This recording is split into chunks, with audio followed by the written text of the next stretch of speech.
Ikaze kuri Grace TV, uyu ni wa mwanya wacu tugarutseho kuganira ijambo ry'Imana hejuru y'umugore wishimirwa n'umugabo we. Reka dusenge kugira ngo Imana yo mu ijuru ari idufasha mu byo turi buganire. Yesu abaha umugisha abadukurikiye n'abazadukurikira. Urakoze Mana yacu, ugize neza data mwiza. Aya ni amasaha meza uduhaye mwami kugira ngo tubashe kugira icyo tuvugira imbere y'ubwoko bwawe, cyangwa se icyo tuvugira imbere yawe mwami. Wowe ubwawe mwami tuguhora imbere uko bukeye nuko bwije, kandi uduhozaho amaso. Ariko uyu mwanya mwami tugize ngo tuganire hejuru y'ijambo kuba tureba n'abazatureba ikindi gihe, kugira ngo mwami dufashwe nawe Mana mu byo tuvuga, bikomeza imitima yacu, byubaka imitima yacu, byubaka ingo zacu. Turagushimiye Uwera wa Isiraheli, kuko ibyo dukora byose mwami ntaco twakora tutagufite, ntaco twakora turi twenyine. Ariko mwami turakwifuza kandi turakwisunga ngo tuje imbere nk'Imana yacu utuyobore. Turagushimiye kuko byose tubiguhaye kandi turabiguhariye, natwe twizeye kubidufashamo. Ni mu izina rya Yesu Kristo tugusabye kandi twishima. Amen. Amen. Amen.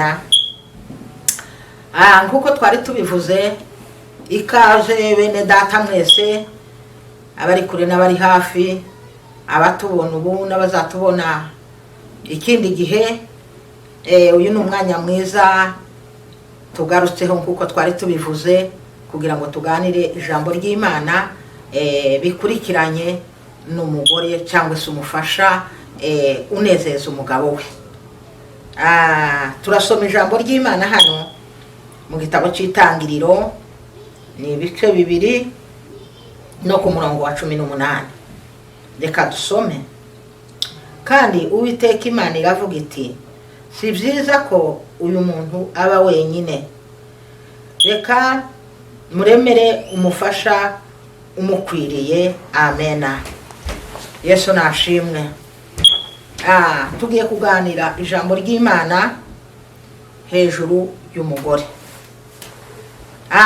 Turaganira tuvuga ko dutekerereza ijambo ry'Imana, cyangwa se dutekereza ku ijambo ry'Imana yavuze n'ibyo dukurikije. Tuvuga ko umugore yavuye mu mugambi w'Imana. Imana yararemye, urebye mu gitabo cy'Itangiriro igice cya mbere cyerekana ukuntu Imana yaremye ijuru, Imana irema isi, Imana irema inyamaswa, irema amatungo, irema inyoni, irema ibiguruka n'ibikururuka, biremwa n'ijambo ry'Imana. Imana irategeka ngo isi nibeho ibaho, inyanja nizibeho, imisozi iragaragara, byose bibaho kubw'ijambo ry'Imana. Iyo usomye muri iki gice cya mbere uzusanga kirimo inyigisho zishobora kwigisha umuntu. Kurya abasomye mwaciye mu masomo muzamuvuga ngo nimba ari geography, niba ari ubumenyi bw'isi, usomye muri iki gice cya mbere ndahakunda cyane. Uzusanga wahakurikiza havuga ubumenyi bwinshi, havuga ukuntu Imana yaremye ijuru, irema n'isi. Ariko ibyo byose imaze kubirema, ibona ko isi ikwiriye kubona umuntu uyitegeka. Irema umwana w'umuntu, imaze kumurema noneho irasubirana none igira ikindi gitekerezo. Ibona ko umuntu yaremye afite agaciro, ariko ngo aje kwitegereza asanga agaciro k'umuntu yaremye nanone karasa naho kataruzura neza. Ibona hari ikindi kintu gikenewe kugira ngo ibyo yaremye n'umuntu yaremye umwuzuro ubashe kuboneka mu gitekerezo cy'Imana cyayijemwo ubwayo. Iravuga ngo, niho dusomye, iravuga ngo si byiza ko uyu muntu aba wenyine. Imana imaze kurema umuntu, ireba kuko afite ubukewa, ibona ko afite ubukene bw'ikindi kintu, ibona ko hari ikindi kintu cakuzuza ku byari bisigaye ku muntu yari yaremye. Iravuga ngo reka tumuremere umufasha umukwiriye. Niho dusomye. Yesu ashimwe. Tugiye gutekereza kuri iryo jambo, dusanga umugore yavuye mu mugambi w'Imana. Umugore ntiyaremwe kubw'umugambi w'umugabo, kuko umugabo si we wasabye Imana ngo nimuremere umufasha. Ni umugambi w'Imana, ni igitekerezo cy'Imana peke yake, niyo yonyine yaremye umugore mu gitekerezo cyayo, ibona ko hari ikibura, ibona ko hari ikintu kitara bisa nkaho umwuzure utaragaragara, kubera hari ikindi kintu cyari kikibuze. Amen. Noneho iravuga ngo reka tumuremere umufasha umukwiriye. Yesu ashimwe. Imaze kugira icyo gitekerezo, nanone ishaka uburyo ikora nk'ubundi buryo bwayo bwose mu gitekerezo cyayo. Iravuga ngo ko nagize iki gitekerezo cyo kugira ngo ndeme umufasha umukwiriye, irasubira igira igitekerezo uburyo uwo muntu yobaho. Amen. Ngo iragaruka ukomeje gusoma iki gice, ngo ifata wa mugabo yaremye cyangwa Adamu, ngo iramusinziriza, ngo imusinziriza ibitotsi byinshi. Mbese yamuteye anestesi nk'uko bakunda kubivuga, ni anestesi y'Imana. Ndagira ngo none nico gihe zatangiye, n'abahanga none niho barasomye nabo bashaka uburyo bakora ivyo bintu. Ivyo ni ibitekerezo byanje nshizemo gusa, ariko Imana imusinziriza ngo buticura. Umuntu yari mu bitaro bashaka kugukorera operation cyangwa se ubundi buvuzi bugoye, baza bagusinziriza ntuzumenye igihe wagiye, uzuheruka wakanuye. Imana nayo iramusinziriza. Imaze kumusinziriza, ngo ifata mu rubavu rwa wa muntu yaremye. Amen. Noneho ngo ihakura urubavu rwa rubavu, ngo imaze gukuraho, ngo iruremamwe umugore. Imaze kururemamwe umugore, ngo irushira wa mugabo. Kuko Bibiliya zitubwira aha mu gitabo cy'Itangiriro, ngo Imana yahaye Adamu ubwenge, ngo imuzanira ibintu byose, ngo imuzanira amatungo n'inyamaswa, ngo ikazimucisha ikintu imbere, akavuga ngo iyi ni inka. Yazana ihene akavuga ngo iyi ni ihene. Yazana imbwa akavuga ngo iyi ni imbwa. Yazana inyamaswa runaka, ibintu byose ngo inyamaswa n'amatungo abyita amazina. Amen. Ariko umunsi amaze kwicura, noneho ngo aje kureba, imuzaniye rwa rubavu ari we mugore, ngo aje kwicura, ngo aravuga ngo akana akagufwa ko mu magufwa yaje. Amen. Ngo akana akara ko mu mara yaje, ngo azitwa umugore, ngo kuko yakuwe mu mugabo. Amen. Mu by'ukuri natekereje kuri iryo jambo, numva riranejeje.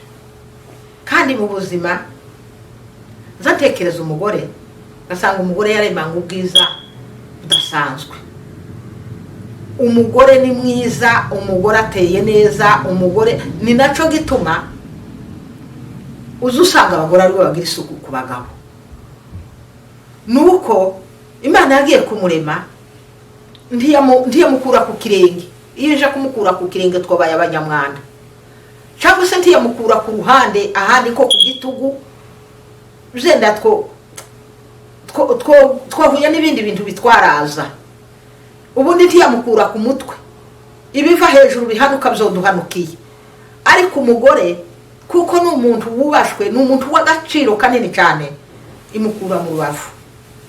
Kandi mu rubavu, urubavu ruba iruhande rw'umutima. Abasomyi ba Bibiliya cyangwa se nyine ababicukumbura, hari umuntu wigishije aravuga ngo urubavu, ngo umugore yakuwemo ngo ni urubavu rw'ibumoso. Amen. Bivuge ko urubavu rw'ibumoso ngo n'umutima ngo bibumoso. Niko nza numva abanyabwenge bakunda kubivuga n'abazi gucukumbura babyigiye. Amen. Bivuge ko umugore yavuye ku mutima w'umugabo, yavuye iruhande rw'umutima w'umugabo. Kandi impamvu yamukuye mu rubavu, nuko mu rubavu ni ahantu hahisha ibintu. Umugore ushobora kugira n'amakosa, umugabo wawe akayatwikira kuko wavuye ku mutima we. Amen. Uzorebe n'umuntu yagiye gukiza abandi be barwana, cyangwa nk'umwana akarwana n'undi, cyangwa umuntu akaja gukubitaho nk'umwana, iyo ubonye amubabaje uzuja kumukiza ukamuhisha mu kwaha. Nta uzukiza umuntu urwana n'undi ngo amushyire imbere ye, kandi ntazamushira inyuma ye, azamushira mu rubavu. Amen. Bivuge ko mu rubavu ni ahantu h'agaciro, habe n'ikintu cyawe, ufite ikintu cyawe cy'agaciro. Nk'iki gitabo mfite, twazaga tubona tugenda nko gusenga, imvura yagwa yakunyagira ufite Bibiliya, twari tugira imitaka, ukamwishira mu kwaha, wamara ukifubika n'igitenge kugira ngo Bibiliya yawe itanyagirwa. Noneho mu rubavu mukwaha n'ahantu hazahisha ibintu, mukwaha n'ahantu hakomeye. Habe n'umuntu yasingiriye undi akamufatisha ikokora akamushira mukwaha kugira ngo hamukure yabigoye. Amen. Bivuge ko umugore ni umuntu w'agaciro. Amen. Umugore ni umuntu w'agaciro, umugore ni umuntu wubahitse, umugore ni umuntu mwiza, nico naringezeho. Amen. Reka tugaruka hanga. Umugore ni umuntu mwiza. Umugore asa neza. Umugore ateye neza. Umugore azavuga neza. Umugore azakora ibikorwa byiza. Woramuka gusa ukiyaka agaciro kawe Imana yaguhaye. Ariko mu bantu beza babaho ni umugore. Amen. Utiyatsa agaciro, utiyatsa isura yawe, mu by'ukuri nta kindi kintu kibaho ciza nk'umugore. Umugore niwe ugira isura nziza ku mugabo. Nico gituma abagore usanga dukunda n'utuntu twiza, habe n'imyenda yacu ntizisa n'iy'abagabo. Usanga umugore yambaye imyenda y'amabara meza, amabara atatse neza. Ugasanga umugore no muri iki gihe usanga benshi bikorera isuku, bakitaka kuruta abagabo. Nuko twavuye ahantu heza hatari mu mwanda kandi hatari mwikubitiro y'ibintu byose mu mutwe, tuva ahantu heza hakomeye. Amen. Umugore akandi gaciro kaza kagaragaza umugore ni umugore ugira umugabo wiwe inama nziza. Amen. Umugore impamvu azagira agaciro gakomeye ni ukugira umugabo wiwe inama. Umugabo bazakunda guca umugani niba ari umugani niba abasomye bakavuga ngo umugabo ukomeye. Iyo ubona umugabo ukomeye, ukabona umwami utegeka neza, ukabona umupasiteri uyoboye ikanisa neza, ukabona umuntu wese no mu muryango uyoboye umuryango neza, bakavuga ngo uriya mugabo azamenya umuryango, uriya mugabo bene wabo ntawo hwabara kandi atunze, nuko abafite umugore mwiza. Amen.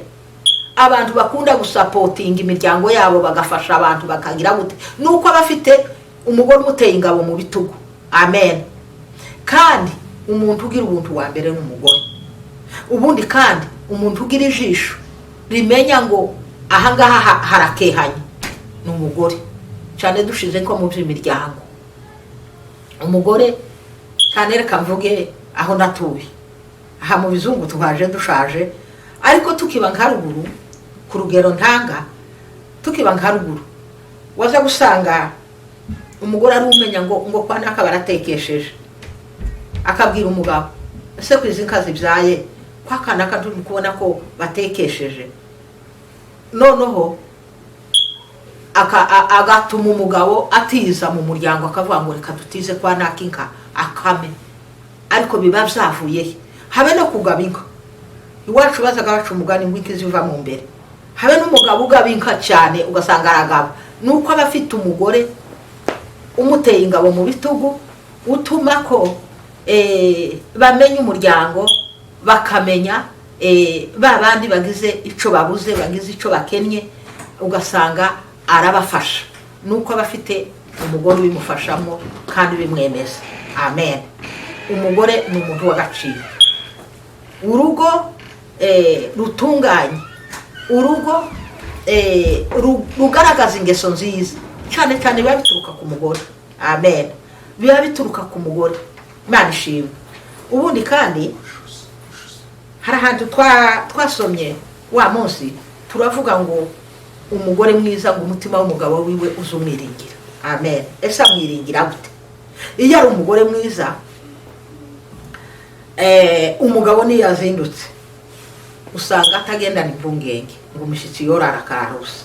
Amen. Ntagendana impungenge ngo umwana wa rubanda yo kwinjira akabura icyo akeneye. Imana ishimwe. Kuri ubwo reka duhagarariraho umugore mwiza. Bibiliya iravuga ngo ni ikamba ry'umugabo. Amen. Kubera umugore ubwiza bwe, Imana nayo ngije kumushyira ahantu, imutereka ahantu hagaragara.